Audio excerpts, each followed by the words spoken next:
Magnetic मटेरियलचा conceptual topic ज्याचं नाव आहे हिस्टेरिसिस कर्व किंवा हिस्टेरिसिस लूप आपण याला म्हणतो.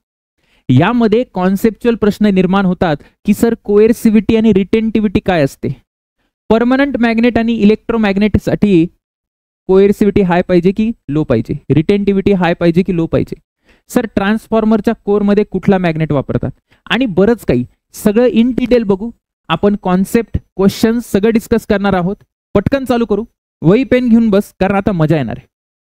हिस्टेरिसिस समजायच्या आधी थोड्याशा बेसिक गोष्टी ज्या मागच्या आपल्याला मॅग्नेटिझमच्या थिअरीच्या लागतील त्या रिवाइज करून टाकू. सगळ्यात पहिले मला एक टर्म तुमच्याकडून जाणून घ्यायची आहे ज्याचं नाव आहे आय. आय आठवतं का तुला आय काय? सर आयला आपण म्हणतो काय म्हणतात बेटा? Magnetisation intensity of magnetisation. आठवतं का? Intensity of magnetisation. याचा अर्थ काय होतो? याचं न्यूमरिकल फॉर्म्युला आहे, याला आपण असं लिहू शकतो बघा, मॅग्नेटिक मोमेंट पर युनिट व्हॉल्यूम. म्हणजे सर की एखाद्या मटेरियलच्या बाहेर जर मी मॅग्नेटिक फील्ड लावली तर तो किती प्रमाणात मॅग्नेटाइज होतं त्याला आपण कशाने मोजतो? सर इंटेन्सिटी ऑफ मॅग्नेटायझेशननी मोजतो. आता जसं मी एखादं मटेरियल घेतलं बेटा, कुठलं पण एखादं मटेरियल घ्या, मॅग्नेटिक मटेरियल घेऊन टाका सर, आणि या मॅग्नेटिक मटेरियल मध्ये सांग तुला हे माहिती आहे का की खूप सारे डायपोल्स असतात आणि जे असे रॅन्डमली ओरिएंटेड असतात, हो की नाही?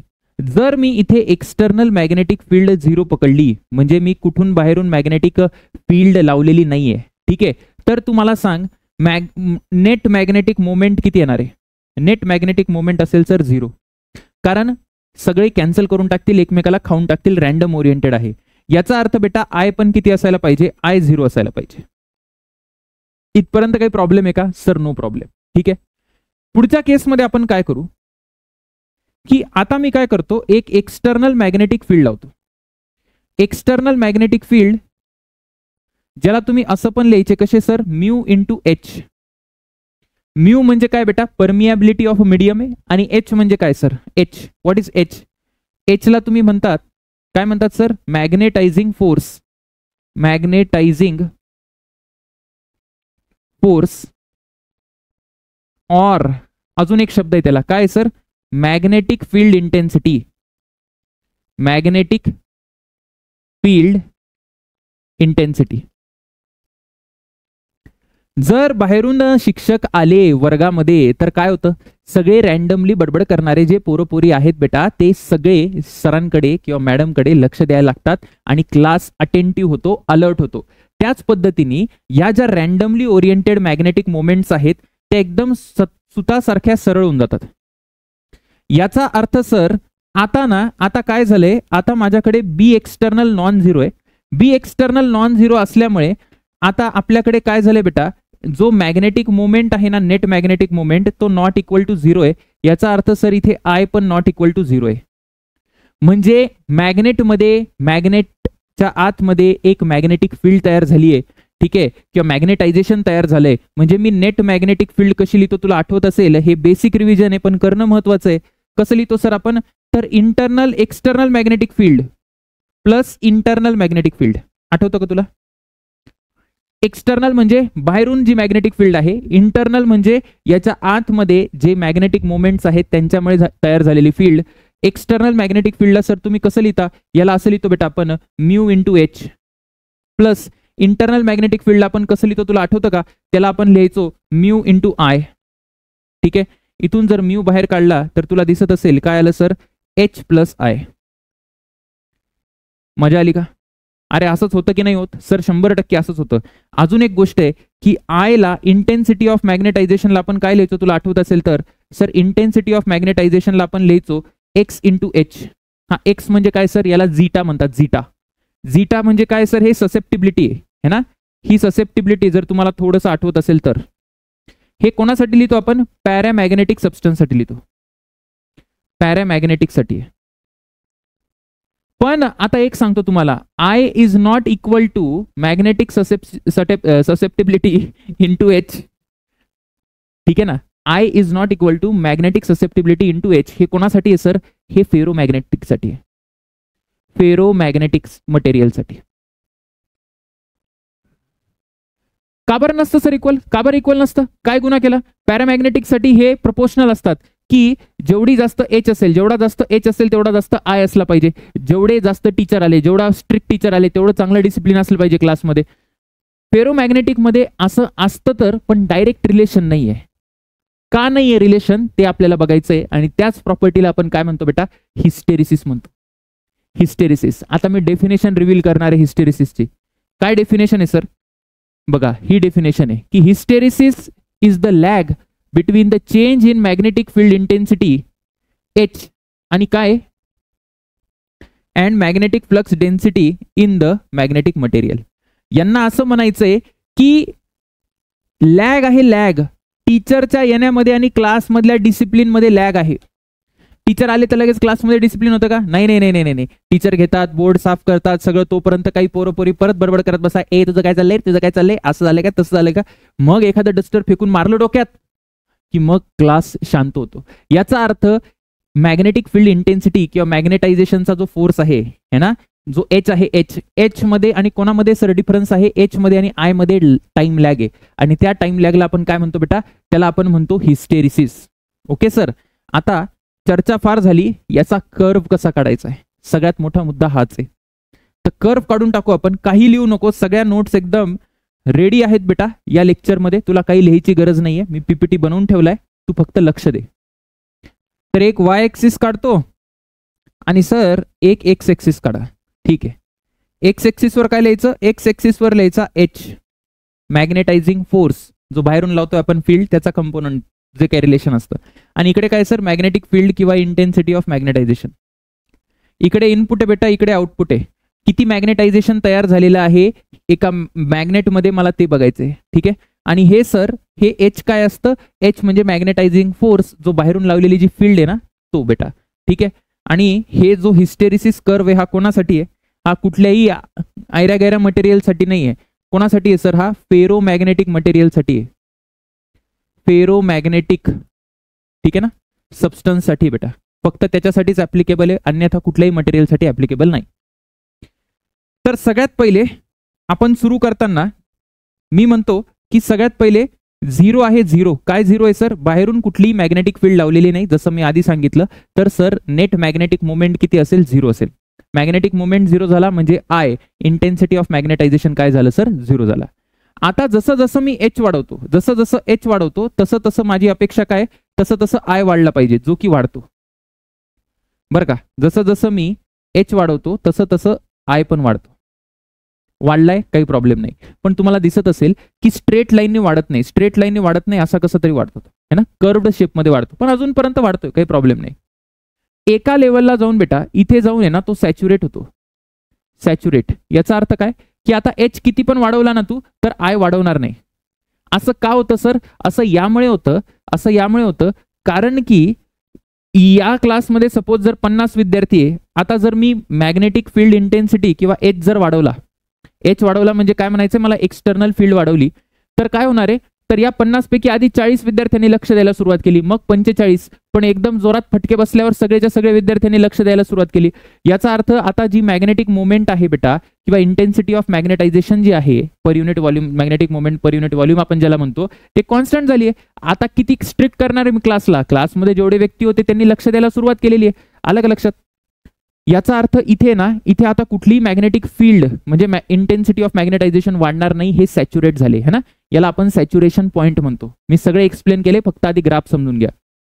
त्याच्यानंतर मी काय करतो? त्याच्यानंतर आहे ना, आता टीचर क्लासमधून जातात बरं का. टीचर क्लासमधून जातात, एकदम स्ट्रिक्ट टीचर जेव्हा क्लासमधून गेले म्हणजे काय सर? एच आपल्याला झिरो करायचं आहे. एच झिरो कसं करायचं? मी मॅग्नेटिक फील्ड बेटा काढून टाकली.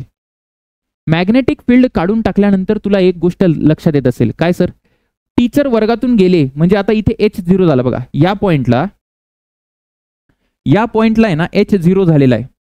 एच झिरो झाला, मात्र इंटेन्सिटी ऑफ मॅग्नेटायझेशन झिरो झालेली नाही. झाली का झिरो? नाही. टीचर लगेच क्लासमधून गेल्या लगेच बडबड करतात का? नाही. थोडी शांतता असते, थोडं डिप्रेशन असतं क्लासमध्ये, बरोबर आहे की नाही? कारण खूप स्ट्रिक्ट टीचर होते है ना. तर मग याचा अर्थ हे जी लेंथ आहे बेटा, याला म्हणतात की जेव्हा आपण एच झिरो केला तरी सुद्धा आय झिरो झालेला नाही किंवा बी झिरो झालेला नाही. या प्रॉपर्टीला, याला काय म्हणतो सर आपण, याला आपण म्हणतो रिटेंटिव्हिटी. ठीक आहे ना, याला आपण काय म्हणतो, इथे लिहू कुठेतरी, रिटेंटिव्हिटी. रिटेंटिव्हिटी म्हणजे काहीतरी आय किंवा बी त्यांनी रिटेन केलेला आहे, मेमरीमध्ये स्टोअर केलेला आहे. आलं लक्षात. पण आता काय होतं ना, आता आपण काय करतो, अजून एच कमी कमी करत जातो. मला हे बघायचंय की क्लास पूर्ण कधी शांत होईल. ठीक आहे, म्हणजे मला असं म्हणायचंय की आता एच आपल्याला अपोजिट डायरेक्शन मध्ये लावावं लागेल. अपोजिट डायरेक्शन मध्ये जर एच लावला तर तो एच काय करणार आहे, हे जे मॅग्नेटिक मोमेंट्स आहेत ना त्याला कॅन्सल करायला तो सुरुवात करेल. बघा इकडे लक्ष द्या थोडंसं. आधी मॅग्नेटिक फील्ड अशी होती तर हे असे आले, बरोबर. आता मॅग्नेटिक फील्ड झिरो झाली तर थोडेसे बघा, काही असे रॅन्डमली ओरिएंटेड असतील. मला असं म्हणायचंय हे काही रॅन्डमली ओरिएंटेड असतील. ठीक आहे ना, यांच्यामुळे परत झिरो झाली, हे कॅन्सल करून टाकतील. पण काही विद्यार्थी राहिले, ते विद्यार्थी काय करणार आहे सर, तर ते विद्यार्थी काहीतरी फॅक्टर रिटेन करणार आहे, त्याला आपण रिटेंटिव्हिटी म्हटलं. पण मग आता जर मला सगळ्यांना शांत करायचं असेल तर मी काय करेल, तर मी हा बी एक्सटर्नल रिव्हर्स करेल. म्हणजे हे रिव्हर्स केल्यानंतर काय होईल सर, तर हे जे असे होते ना बेटा, हे परत कधी ना कधी रॅन्डमली ओरिएंटेड होतील. म्हणजे उजव्या बाजूचे आणि डाव्या बाजूचे सेम राहतील डायरेक्शन मध्ये आणि मॅग्नेटिक फील्ड काय होईल सर, झिरो होईल. मग असं केल्यानंतर एका पॉइंटला मॅग्नेटिक फील्ड किंवा इंटेन्सिटी ऑफ मॅग्नेटायझेशन काय झालंय सर, झिरो झालंय. ठीक आहे ना, झिरो झालंय. आणि या पॉइंटला आपण काय म्हणतो सर, या पॉइंटला आपण कोअर्सिटिव्हिटी म्हणतो. काय म्हणतो बेटा, कोअर्सिव्हिटी. कोअर्सिव्हिटी कोअर्सिटिव्हिटी म्हणजे एच ची ती negative value, magnetic field intensity याचा आपलं मॅग्नेटायझिंग फोर्सचा तो निगेटिव्ह व्हॅल्यू, ज्या व्हॅल्यूला आय झिरो होतोय. आलं लक्षात. Okay sir. आता इथूनच आपण थांबत नाही, तर पुढे काय करतो आपण, अजून आपण याला काय करतो, एच अजून निगेटिव्ह वाढत जातो. आता जसा एच वाढला तसं काय होईल, आता त्या बाजूचे म्हणजे डाव्या बाजूचे परत मॅग्नेटिक डायपोल स्ट्रॉंग होत जातील. म्हणजे आता डाव्या बाजूला इंटेन्सिटी ऑफ मॅग्नेटायझेशन होणार आहे, म्हणजे त्याची डायरेक्शन रिव्हर्स होणार आहे बरं का. मग डायरेक्शन रिव्हर्स झाल्यावर तर सर कसं होतं ते, तर डायरेक्शन रिव्हर्स झाल्यावर असं काहीतरी होईल आणि परत इथे जाऊन सॅच्युरेट होऊन जाईल. होईल की नाही सॅच्युरेट, हो सर, जसं मगाशी झाला सॅच्युरेट. आता सॅच्युरेट झाल्यानंतर परत आपण काय करतो, परत हा एच वाढवायला सुरू करतो है ना, परत या डायरेक्शनला मी एच असा वाढवायला सुरू करतो. म्हणजे हा निगेटिव्ह होता तर हळूहळू पॉझिटिव्ह कडे चाललोय. तर जसं मी करायला सुरू करतो बेटा, तर तसं काय होईल, तर तसं परत आय कमी कमी कमी कमी कमी होत जातो आणि इथे कुठेतरी येतो. ठीक आहे ना, इथे कुठेतरी येतो. आता इथे कुठेतरी आल्यावर काय झालं सर, हा पॉइंट काय, इथे परत आपल्याला काहीतरी रिटेंटिव्हिटी मिळालेली आहे की जेव्हा मी एच झिरो करतो, आता निगेटिव्ह पासून जेव्हा एच झिरो केला तेव्हा आय काय झिरो राहील का, नाही, काहीतरी तो निगेटिव्ह व्हॅल्यू रिटेन करणार आहे. आणि असंच आपण परत मग एच वाढवत जातो आणि वाढवत गेल्यानंतर तुम्हाला परत असं जाऊन असा याला कॉन्स्टंट दिसतो. ठीक आहे ना, यालाच आपण काय म्हणतो बेटा, याला म्हणतो आपण हिस्टेरिसिस कर्व. ठीक आहे, थोडं इन डिटेल मध्ये बघू आपण आतापर्यंत काय काय डिस्कस केलं ते. बघा एक एक पॉइंट कडे तुम्ही लक्ष द्या. सगळ्यात पहिले काय, सगळ्यात पहिले इनिशियल मॅग्नेटायझेशन आहे. कुठून तर कुठपर्यंत सर, ओ पासून तर ए पर्यंत. मी मॅग्नेटायझिंग फोर्स वाढवला, माझी फ्लक्स डेन्सिटी किंवा इंटेन्सिटी ऑफ मॅग्नेटायझेशन वाढलेलं आहे, इथे सॅच्युरेट झाला. त्याच्यानंतर मी रिव्हर्स केलं. रिव्हर्स केल्यानंतर मला अपेक्षा अशी होती की मॅग्नेटिक फील्ड झिरो व्हायला पाहिजे, पण मॅग्नेटिक फील्ड झिरो होत नाही. तीच परमनंट ती याची प्रॉपर्टी, परमनंट मॅग्नेटची सुद्धा प्रॉपर्टी आहे. आणि कसली प्रॉपर्टी सर, फेरो मॅग्नेटिक सबस्टन्सची. फेरो मॅग्नेटिक सबस्टन्स म्हणजे असे सबस्टन्स ज्यांना आपण एकदा मॅग्नेटाइज केलं आणि त्याच्यानंतर जर आपण मॅग्नेटिक फील्ड काढून जरी टाकली ना बाहेरची, तरी सुद्धा काही ना काही मॅग्नेटिक एलिमेंट त्यांच्यात उरतो, म्हणजे मॅग्नेटिक मोमेंट झिरो होत नाही. मग त्याच्यानंतर आपण परत काय केलं, एच ची डायरेक्शन निगेटिव्ह केली, म्हणजे अपोजिट डायरेक्शनला केली. आणि कुठे ना कुठे काय झालं बेटा, कुठे ना कुठे हा जो बी आहे ना तो झिरो झाला. तुला एक गोष्ट दिसते का, की बी झिरो कधी झालाय, हा जो किंवा इंटेन्सिटी ऑफ मॅग्नेटायझेशन झिरो कधी झाली आहे, सी पॉइंटला झिरो झाली इकडे कुठेतरी. आणि सर मला एक सांगा की मॅग्नेटायझिंग फोर्स कधी झिरो झालाय, सर मॅग्नेटायझिंग फोर्स जो आहे ना तो इथे कुठेतरी झिरो झालाय. मॅग्नेटायझिंग फोर्स कुठे झिरो आहे, इथे झिरो आहे. पण याच्या नंतर है ना, याच्या नंतर हा सी पॉइंटला आय झिरो झालाय बेटा. आलं का लक्षात. याचा अर्थ मी असं म्हणतोय, काय म्हणताय सर तुम्ही, की जो एच आहे ना, एच बी जो आहे, बी किंवा आय जो आहे ना सर, तो लॅग करतोय. कोणाला लॅग करतोय सर, लॅग्स एच. त्याच प्रॉपर्टीला आपण हिस्टेरिसिस प्रॉपर्टी म्हणतो. आलं का लक्षात. त्या डेफिनेशन मध्ये दिलं होतं की इंटेन्सिटी ऑफ मॅग्नेटायझेशन जी आहे ना ती कोणाला लॅग करते सर, मॅग्नेटायझिंग फोर्सला लॅग करते. आता पुन्हा तेच आहे, पुन्हा मला काय करायचंय सर, पुन्हा आपण निगेटिव्ह फील्ड करत करत इथे सॅच्युरेशन आलो, मग परत इथून निगेटिव्हची पॉझिटिव्ह केली, इथे परत आपल्याला हिस्टेरिसिसचा एक पॉईंट मिळाला, म्हणजे रिटेंटिव्हिटी काहीतरी मिळाली आणि हा कर्व असा पूर्ण झाला. आलं लक्षात? परत तेच करायचंय. मग पुढे तेच सांगितलंय त्यांनी की रिटेंटिव्हिटी काय असतं, कोएर्सिव्हिटी काय असतं वगैरे वगैरे. हे सगळं वाचून घेऊ जे आता मी डिस्कस केलं. बघा, हिस्टेरिसिसची डेफिनेशन कोणाची प्रॉपर्टी सर ती, तर ती फेरोमॅग्नेटिक सबस्टन्सची प्रॉपर्टी आहे. त्याच्यानंतर when a magnetic material like iron is magnetized by increasing magnetic field H, magnetic flux density also increases. है ना, हे सगळं जे आपण डिस्कस केलंय ते तुम्ही नोट्समध्ये उतरवू शकता किंवा हे पीपीटी डायरेक्ट, है ना, काही प्रॉब्लेम नाही. त्याच्यानंतर त्यांनी तेच सांगितलंय when it is reduce back to zero B does not return to zero. हे समजणं तुम्हाला इम्पॉर्टंट आहे. झिरो केल्यानंतर एच झिरो केल्यानंतर बी किंवा आय लगेच झिरो होत नाही, है ना. Some magnetism remains in the material, this is called as a retentivity. काय रिटेन केलंय सर त्यांनी, तर मॅग्नेटिझम त्याच्या आतमध्ये रिटेन केलंय. तुम्हाला कोणीतरी काहीतरी बोललं आणि त्याच्यानंतर सॉरी बोललं तर तुम्ही लगेच विसरता का? ते नाही विसरत, त्यालाच आपण रिटेंटिव्हिटी म्हणतो. टू डिमॅग्नेटाइज इट, पण तुमच्या मनातून जर काढायचं आहे तर समोरच्या व्यक्तीला काय करावं लागणार आहे, सॉरीनी काम चालणार नाही, तर तुम्हाला काहीतरी गिफ्ट द्यावं लागेल, है ना, काहीतरी गिफ्ट द्यावं लागेल, कुठेतरी फिरायला घेऊन जावं लागेल. मग to demagnetize it an opposite magnetic field must be applied, this required a coercive force. Opposite magnetic field demagnetize करायसाठी त्याला कोएर्सिव्ह फोर्स म्हणतो, ठीक आहे ना. The lag or delay behind B and H during the magnetization and demagnetization is called as a hysteresis. काय म्हणतात याला? Hysteresis. एक गोष्ट समजून घ्या तुम्ही इथे, काय समजून घ्यायचं सर,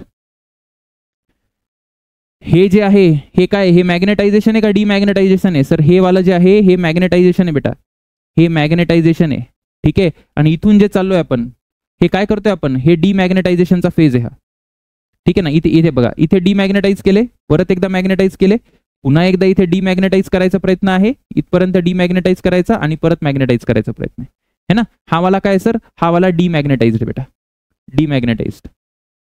आणि आता इथून पुरं मॅग्नेटाइज करतोय. का बरं मॅग्नेटाइज करतोय सर? कारण आता आय वाढायला लागला बघा, इथून आय वाढायला लागला, तर हा पण इकडचा मॅग्नेटाइज वाला फेज आहे.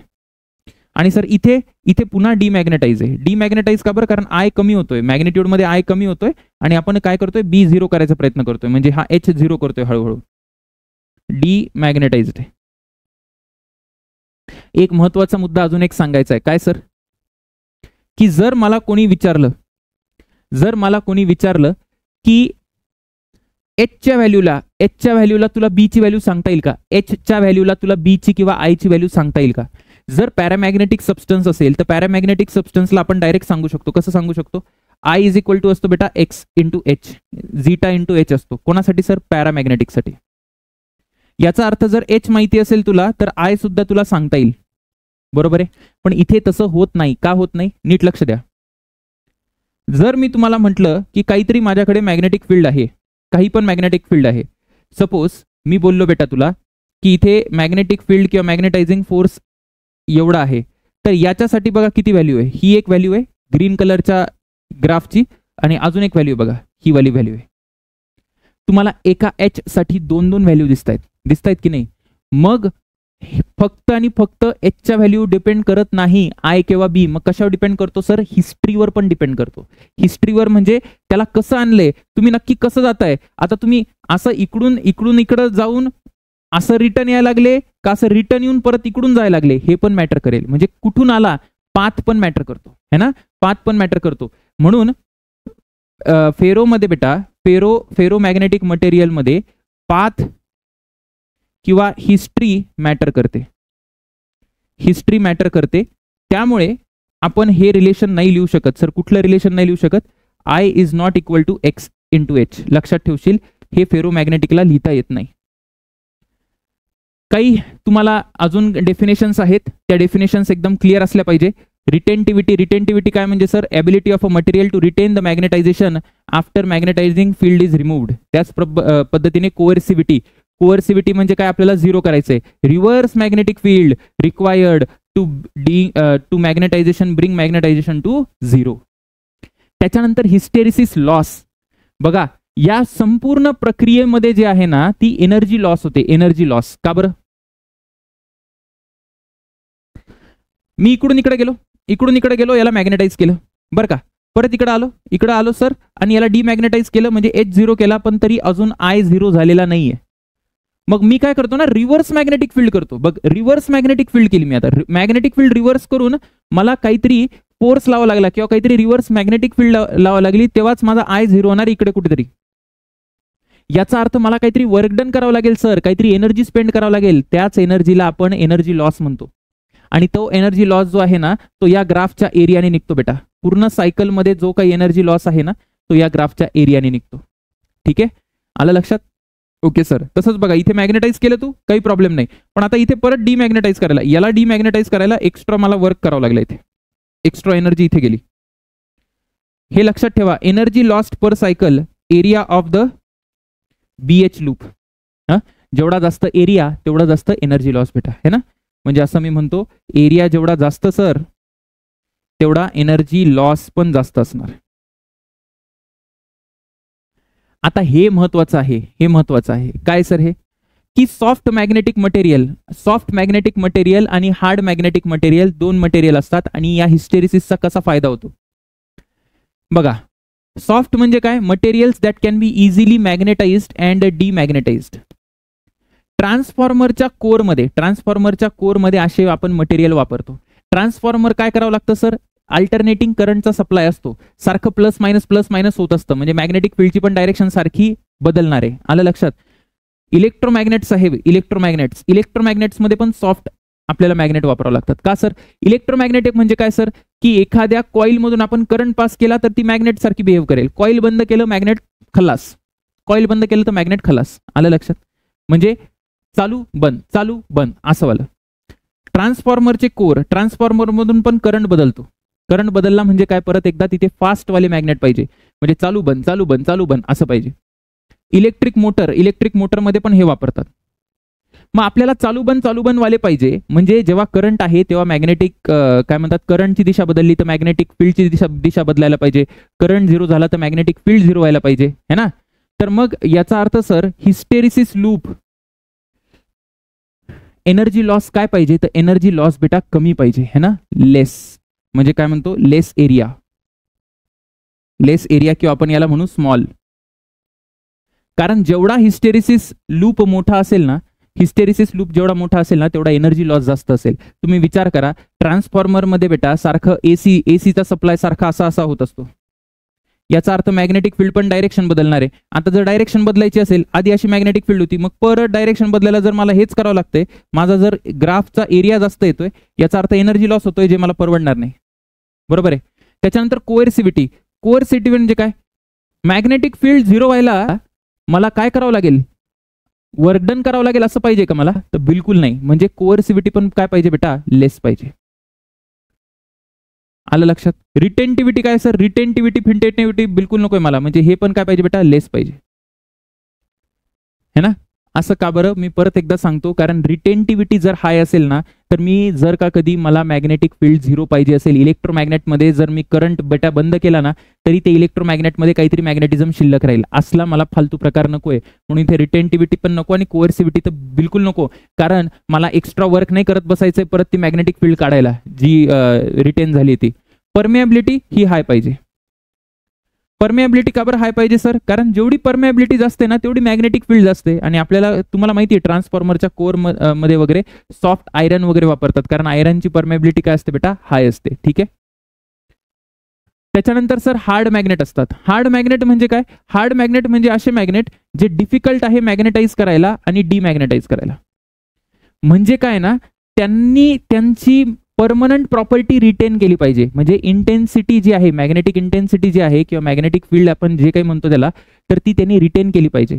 म्हणजे जर H झिरो केला तर B लगेच झिरो व्हायला नको. याचा अर्थ सर, हिस्टेरिसिस लूपचा एरिया काय पाहिजे सर? हिस्टेरिसिस लूप पाहिजे बेटा इथे लार्ज. इथे लार्जचा काय अर्थ आहे? लार्ज का पाहिजे सर? लार्ज यासाठी पाहिजे कारण जेवढं जास्त लार्ज असेल ना, तेवढं जास्त मला हिस्टेरिसिस लूप जास्त, म्हणजे एनर्जी लॉस जास्त. मग आता जेवढं मला एनर्जी लॉस जास्तचा अर्थ काय होतो? जर मला मॅग्नेटिक फील्ड झिरो करण्यामध्ये इंटरेस्ट असेल तर खूप जास्त वर्क करावं लागेल. याचा अर्थ ते मॅग्नेटिक फील्ड झिरो करणं खूप अवघड आहे बेटा, खूप अवघड आहे. म्हणजे ती मॅग्नेटिक फील्ड रिटेन करणार आहे ना. याचा अर्थ सर, त्याला आपण परमनंट मॅग्नेट म्हणतो. आणि हिस्टेरिसिस लूप काय पाहिजे? लार्ज पाहिजे. कोएर्सिव्हिटी पण काय पाहिजे बेटा? कोअर्सिव्हिटी पण मोर पाहिजे, मोर किंवा हाय पाहिजे. इथे पण रिटेंटिव्हिटी काय पाहिजे सर, जास्त पाहिजे. कोअर्सिव्हिटी का बरं मोर आहे, कारण तुला जास्त वर्क डन करावं लागेल, जास्त वर्क डन किंवा जास्त फोर्स लावावं लागेल है ना. निगेटिव्ह मध्ये जास्त फील्ड लावावं लागेल तुला, जर तुला I0 करायचं असेल तर. आलं लक्षात. ऍप्लिकेशन काय सर, परमनंट मॅग्नेट हे ऍप्लिकेशन आहे. ठीक आहे, याचे प्रश्न बघू आपण. प्रश्न आता JEE ला आलेला आहे. कुठला, JEE 2014. Hysteresis loop for the two magnetic materials A and B are given in the figure. This magnetic materials are use to magnet for electric generator वगैरे वगैरे इन्फॉर्मेशन दिली, ज्ञान दिलंय त्यांनी. तुम्हाला हे दिसतंय का, काय दिसतंय सर, कुणाचा एरिया जास्त आहे सांगा मला. याचा एरिया कमी दिसतोय का तुम्हाला, एरिया कमी आहे ना. हे काय बेटा, सॉफ्ट मॅग्नेट आहे, सॉफ्ट मॅग्नेट असणार आहे कारण याचा एरिया कमी आहे, बरोबर आहे का.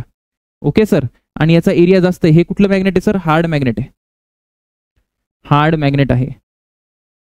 हार्ड मॅग्नेट फक्त आणि फक्त परमनंट मॅग्नेटसाठी वापरतात का, मी तुम्हाला सांगितलं. आणि सॉफ्ट मॅग्नेट इलेक्ट्रोमॅग्नेटसाठी, ट्रान्सफॉर्मर कोरसाठी, जनरेटरसाठी वापरतात. आता बघा, ए साठी काय म्हणता येते, हे जे हार्ड मॅग्नेट आहे कोणासाठी, इलेक्ट्रिक जनरेटरसाठी बिलकुल नाही. ए फॉर इलेक्ट्रोमॅग्नेट बिलकुल नाही. ए फॉर ट्रान्सफॉर्मर बिलकुल नाही. फोर्थ ऑप्शन बघा, बी फॉर, म्हणजे हे जे बी आहे कोणासाठी, इलेक्ट्रोमॅग्नेटिक साठी आणि ट्रान्सफॉर्मर साठी. हे बरोबर आहे. ओके, हे बरोबर आहे sir.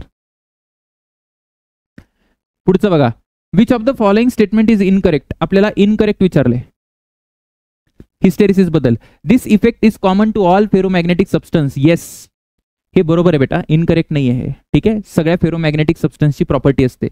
Hysteresis loop area is proportional to thermal energy develop per unit volume of the material. बरोबर, एकदम बरोबर स्टेटमेंट आहे ना. This statement is true.